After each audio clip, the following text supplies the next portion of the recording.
I just made over $17,000 in 30 minutes using transactional lending, which is something that I do a lot of. And in this video, I want to teach you guys how I did the actual deal, where the deal came from, and more importantly, how you guys can do the same thing. If you don't already know me, my name is Ryan Schroep. I've done north of $500,000 in revenue in my businesses in the last year, starting from zero. And I want to teach you guys not only how to make money, because that is cool, but more importantly, how to make money consistently, which is actually life-changing. So in this video, let's start breaking down this specific deal. This is what's called a double closing. If you guys haven't already heard about double closings, check out this video somewhere up here. I'll link it for you. It's the entire double closing process, but the idea is anytime where you do two transactions simultaneously. And if you've never heard the phrase, money loves speed, right? Money loves speed. And so in this transaction, you'll see why I was able to make so much money because of my ability to be fast and efficient and know what I was doing. So let's jump down to the whiteboard, and we'll probably be hanging out here for a little bit so you guys can see the actual deal details. So let's talk about this double closing. First of all, let's hammer out the actual details of this deal, and then I'll go way more in depth on showing you guys where it came from, how you can do the same thing. So this deal, the original request here was for $1.75 million. And you guys might be thinking, holy crap, I don't have $1.75 million. I might not even have $100 bucks. That's okay. I don't have that much money either. We'll talk about it. So $1.75 million was the request. And what was it for? Well, the money was for an RV park. And the situation that happened is that somebody was buying an RV park. We'll say in a double closing, there is three parties, right? So we'll call them A, B, and C to make it easy. So A is always going to be the seller of the property. So in this case, the seller was an older person that had been holding this RV park, running it, whatever. B can be multiple things. Oftentimes, B, which as you can see, looking at this image, is kind of the middleman, right? B could be a wholesaler, most commonly. But B could also be a buyer.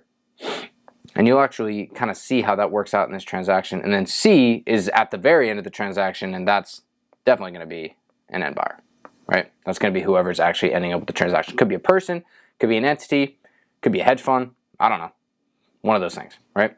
So A, B, and C for this RV park. So what was happening was that the seller here was selling this RV park for $1.75 million.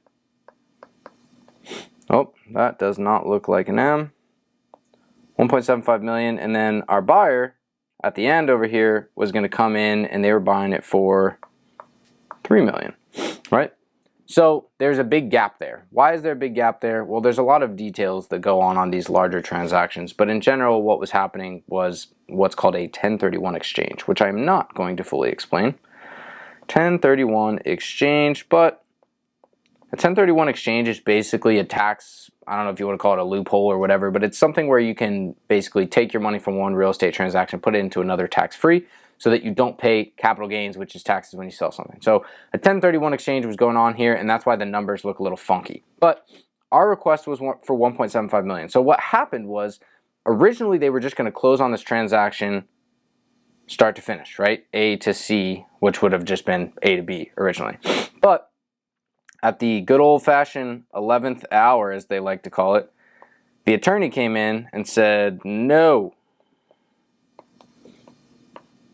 because it was not going to be legitimate for the 1031 exchange. Technical details, stuff that I don't even fully understand, right? But that's what happened. So literally at the very end of the transaction, they said, no, you actually are going to have to double close this and have two separate transactions to make this legitimate, so that you can close at one purchase price and then close at the next purchase price so that it all works out legally. Got it. So what happened? Well, we went from going to A to C, where the buyer, the C, or really the B originally, had their funds, right? They were bringing $3 or $4 million, including the renovations. They had their funds lined up and ready to go.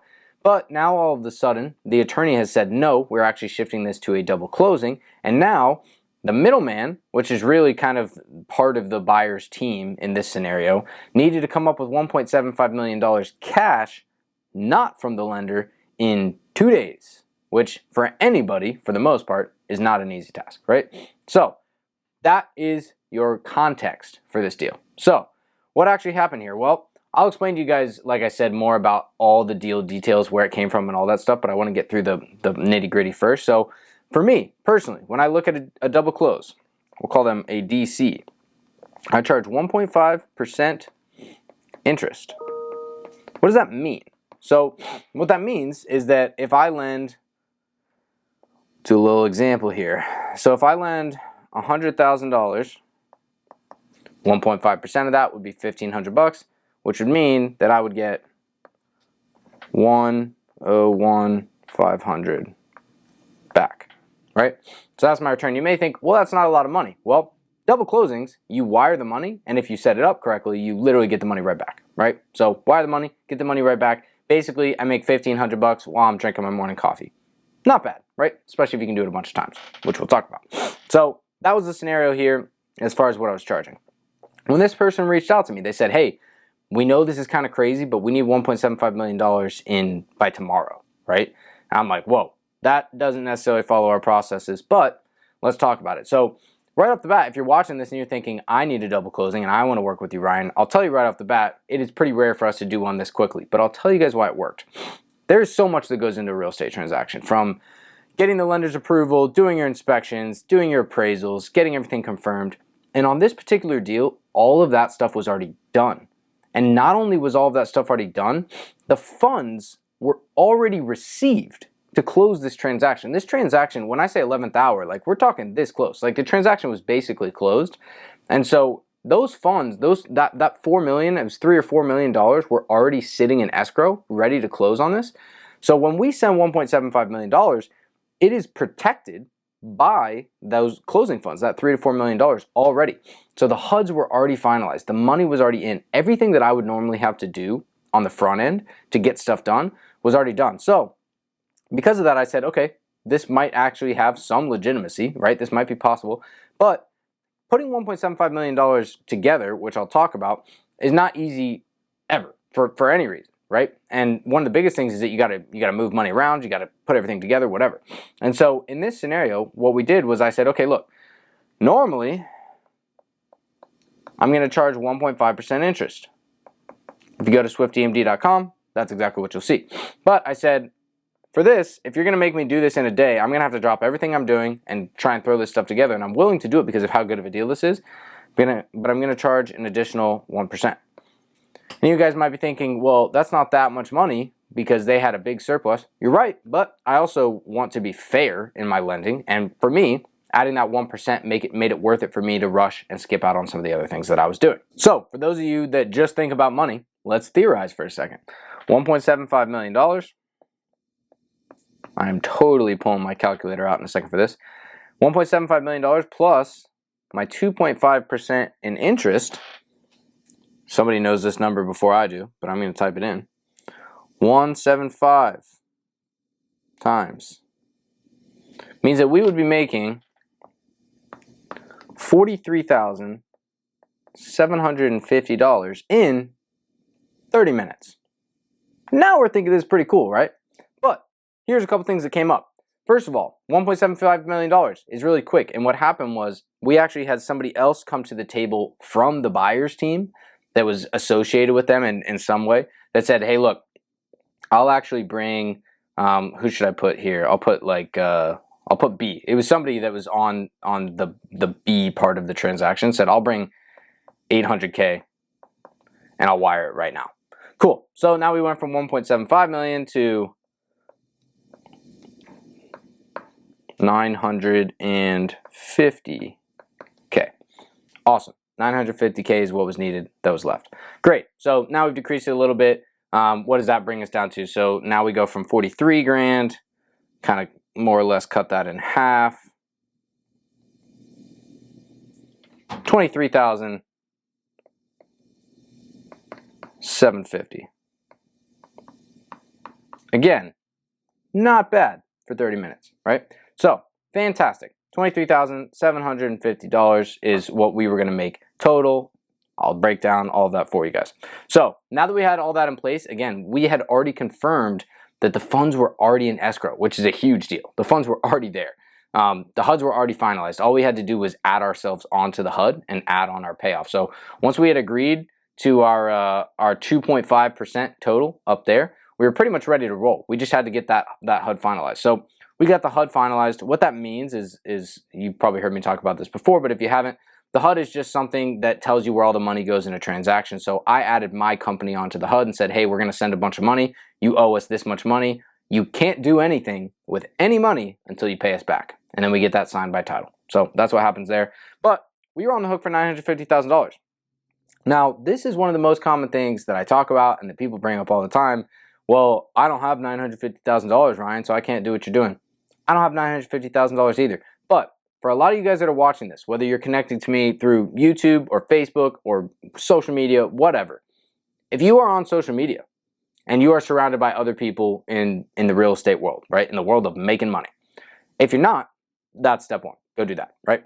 But if you have done that, then you have to think about the fact that if you made a post on social media and said, hey, I need $1 million, which is a lot, don't get me wrong, I need $1 million, but you're going to make $20,000 in 30 minutes. Do you think you would be able to find somebody? And some of you guys are like, yeah, I probably would, and some of you still think you can't. Well, then go try it, right? Because here's what we did here. On this transaction, I immediately, literally in 5 minutes, was able to raise, let's call them 1, 2, 3. So person 1 brought $500K. Person 2 brought $300K. Person 3 brought $150K. And this is totally acceptable and totally normal for double closings, for money to come from different places. Now, if we had more time, I might have tried to combine those funds into one place to make it a little bit simpler. But because we didn't have any time at all, I just let the title company know, hey, there's going to be 3 wires coming in. They don't care where the money comes from. So totally cool with them as long as the money gets there. And that is how I made $950,000 more doable. And again, how was I able to raise that money? Because it was an opportunity to make a lot of money, right? So the opportunity was there. People jumped on it. I have people that are able to do that because I bring these potential opportunities all the time, right? And the more you get known for that, the more people are willing to work with you on those things. So we brought that money, $950,000 total, which equated to a plus $23,750 for everybody involved. Now that money gets split up depending on, this one was a little weird because it depended on how much money you brought for how much money you actually made. But everybody made good money, we'll put it that way. So that is a breakdown of the deal itself. Now, a lot of you guys are probably sitting there feeling like, oh, well, that doesn't tell me that much. Well, here's the problem with double closings. They're very simple, right? They're very simple. And so a lot of people don't feel like they're getting a lot of information. That's because there's not that much information to give, right? Again, if you haven't already watched the full transactions for double closings, go watch that video first. But if you've already watched that, then you should at least be following along here. So I want to break down now for you guys not only this deal, but other deals that I got sent last week so that you can understand maybe a little more in depth what a good double closing looks like, right? So I'm going to be doing 3 examples for you guys on double closings, okay? So example number 1, let's see here. Example number 1 is a deal that we got sent in Iowa. Now, I know nothing about Iowa except for that there's not really anything there, but we got a deal sent to us in Iowa. And so the first thing that we're doing is confirming information, right? And so we had a deal sent to us in Iowa. It was $205,000. And then the end buyer, draw a line over here, was $275,000. So plenty of margin, right, to make money. We're totally cool there. But, which there's always a but. There always seems to be a but. Caveat was that attorneys, which I guess I was an attorney state, attorneys were not willing to do simultaneous, hopefully I spelled that right, close. So what does that mean? It means in this situation they reached out to me and said, hey, we need this double closing, which everybody calls everything a double closing because they think it sounds better. We need this double closing, but actually what's going to happen is that it has to go to one title attorney, and then it has to sit there for 2 to 3 days, and then we'll send it to the other title attorney, and, big and, we will not fund the end funds for the end buyer until your funds are in and have sat for 2 to 3 days. Now, if you know what I've talked about, you know that that doesn't fit into my lending box, right? There's a lot less protection for me personally in having my money sit for that long and wait for somebody to bring the rest of the money. And if my money is sitting there, that means I can't go use it on another deal where I'm actually going to make money. So, deal in Iowa had to sit for multiple days, didn't have the funds coming in until after I sent mine in, and so this was a no deal. I rejected that deal. Sorry. Doesn't fit in with my stuff. I'll always try and help people and point them to other people that might be able to help them. But if it doesn't work for me, it doesn't work for me. It's pretty cut and dry. That's how I do it, right? Second deal. This was a deal in South Carolina, which if you're watching this in whatever year we're in, 2024, then you might know that South Carolina has passed a bunch of laws about double closings and not even double closings, wholesaling in general, right? Bunch of laws. So this was after that law had been passed, which I was right when I saw it. I was like, I don't know about that. But here's what they said. This is a fun one, right? So they said, we need a double close, right? Which is what people always say. We need a double close. We're going to close $90K. And then 1 week later, sell for $1 million. Now, again, right off the bat, oh, sorry, I totally wrote that wrong.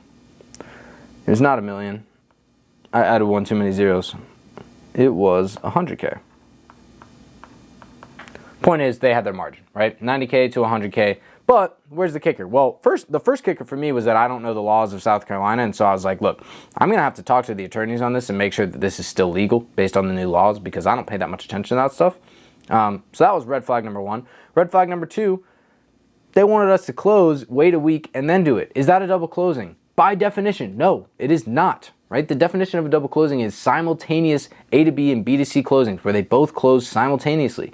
This is not that. This was somebody wanting me to buy them a property and help them resell it later. And yes, they had somebody lined up to buy it in theory. People that are trying to wholesale and make money think best case scenario. You cannot think best case scenario if you're a lender and really if you're in real estate in general because best case scenario isn't how it works. It's just not how it works. So they said, yeah, well, we have the end buyer lined up. Yeah, well, what if the end buyer changes their mind? What if they lose their funding? What if they decide to go another direction? What if they just stop responding? Then what? I just have a house in South Carolina that I bought for you? No, right? Not cool for me. Now, is there ways to set something up like that that might be beneficial and make you some money? Sure. Does it fit into my lending box? No, it doesn't fit into my lending box. So that's a no. Now, the third one is the deal that we just talked about, RV park.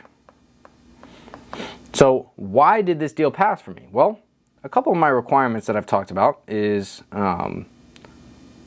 simultaneous close, as we've discussed, B2C funds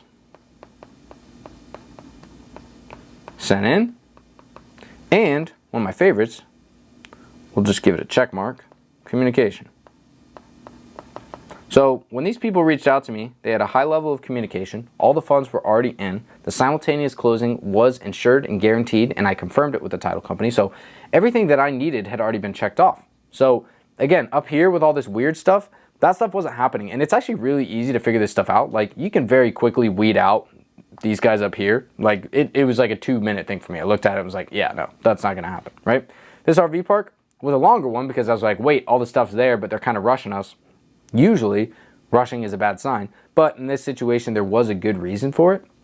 And, of course, it's great that I'm making this video because there was a happy ending, right? So, the RV park was the one of those three. Those were all sent within, I think, 2 days of each other. But the RV park was the one that we actually ended up rocking and rolling with. So, why am I sharing all of this stuff with you guys? Well, I'm sharing it to help you guys because I think that it is incredibly powerful, obviously, right? I want to show you examples of making this money so that you can see how possible it actually is for you.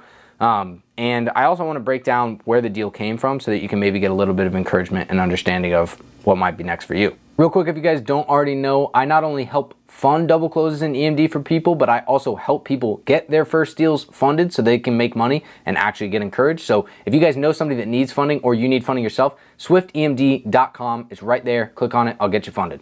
So finally, I want to talk to you guys about where the deal came from to hopefully just get you guys rocking and rolling. So the first question that we'll ask here is where it came from. So this deal came from somebody who I had funded earnest money for in the past. It was not their deal, but I had funded money for them. So this came from, we'll call them a previous borrower. Now, with that previous borrow, I lent $50K EMD.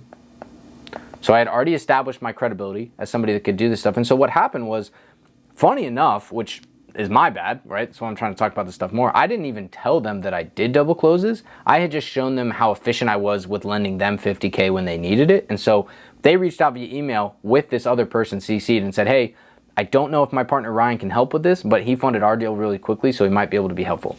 That's where the deal came from, right? And by the way, yes, that person that brings the deal gets paid plenty of money, right? They made out well. So that's where the deal came from. It was somebody that I had already worked with in the past. Now, why did it come? Well, when you get in situations like this one, like I told you guys about, where things kind of got crazy at the end of the transaction, there's not a lot of time for thinking because you have to act now. So could they have gone and raised the money? Well, this specific group absolutely could have. They were well-seasoned investors that have bought a lot of RV parks, raised a lot of capital. They absolutely could get that stuff done. But what happened? Well, in this scenario, they didn't have a lot of time, and so they were quote unquote desperate, right, for quick funds, money that they could get ASAP, right? And so why did they come to me? Well, the reality is they didn't just come to me, right? They were referred to me, but they were also referred to multiple other people. They reached out to, I think, 3, 4, 5 different people that they thought might be able to help. So why did they come to me? Honestly, I was just an option. It's not like they were like, we're only working with Ryan. It was like, yo, whoever brings this money fast, we're working with that person, right? So then why was I chosen? And this is where we go back to the quote, money loves speed, right? So what I like to do, as long as everything checks out, right? I'm never gonna lie to somebody, but as long as everything checks out, when somebody reaches out to me, if I can fund it, I will fund it. So in this scenario, when they reached out and I checked everything, I said, yeah, we can fund this tomorrow. It's gonna be a lot of work, but I know that I can fund it based on the relationships and conversations I've had. We can fund this. What is the next steps? Let's move forward, right? So I immediately pushed forward with myself so that the other people who either didn't respond quick enough, which is the speed, one of the parts of speed, didn't respond quick enough, dragged their feet, said, we'll look into it. I dropped everything I was doing because of the opportunity to make a lot of money, right? If this was like a $10,000 thing, or, you know, like a $500 profit, I would not have dropped everything I was doing, but it wasn't. And so I dropped everything I was doing to be quick. And so why was I chosen? Honestly, it was speed. And it was my confirmation. It was, yes, we can actually do this thing, right? And so that's where the deal came from. Again, I think some of the things that get overlooked on this is, first of all, one of the most important things here is actually understanding that these deals stack, right? So I did not go find this deal. This deal found me. How did this deal find me? By successfully doing other deals, right? I've now successfully closed, I think, just north of 135 transactions between EMD and double closings. And so do all of those people come back to me? No, absolutely not. But a lot of them do, right? 135 transactions does not equal 135 different people. A lot of those transactions have been repeat clients, repeat borrowers from other deals. And so by successfully doing one deal, not only did I make money on that one deal, but I unlocked the ability to go make a bunch of money on another deal. Pretty cool, right? So that is the details of where the deal actually came from. So I want to close this out with 3 takeaways that you guys can write down, take away from this video to actually go do deals yourself. The first one is for all you guys that are maybe just getting started, don't feel like you can find deals or whatever it may be. Here's what I'll tell you. Number 1, opportunity will find you 10 times quicker than you find opportunity. And I can give you a perfect example of this. So when I started lending, what I did was I didn't go look for deals. I made sure to first understand everything about EMD specifically. That was the type of lending I started with. I wanted to understand the contracts, the processes, what could go wrong, anything like that.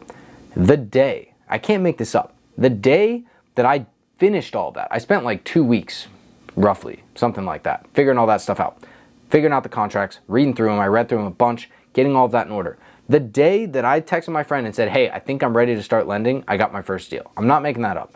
Insane, right? But why did that happen? Because the opportunity found me, because I wasn't looking for it, I was preparing for what was actually going to happen. And so a lot of you guys are sitting, probably watching this video thinking, well, I could never find opportunities or whatever.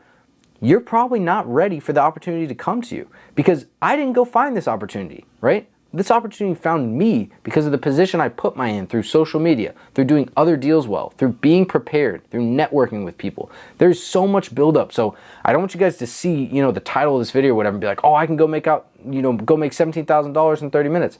First of all, yes, you can, but there's a huge lead up to that stuff, but it's a compounding effect, right? There's no reason at all that I can't do a deal like this every single week, if not more, right? Because those opportunities are going to continue to build. This deal that I closed successfully, those people are going to come back to me if they ever need anything similar, right? And guess what? So is the next person I do a deal for, and the person I did a deal for before, right? I build those relationships. I do an actual good job at what I say I'm going to do and deliver, and am effective, so that those people will always come back. So the opportunity is going to find you. If you're convinced there's no opportunity out there for you guys, that's a decision that you are making, right? There's so many people that say stuff like, oh, it's oversaturated, or I just can't find any deals.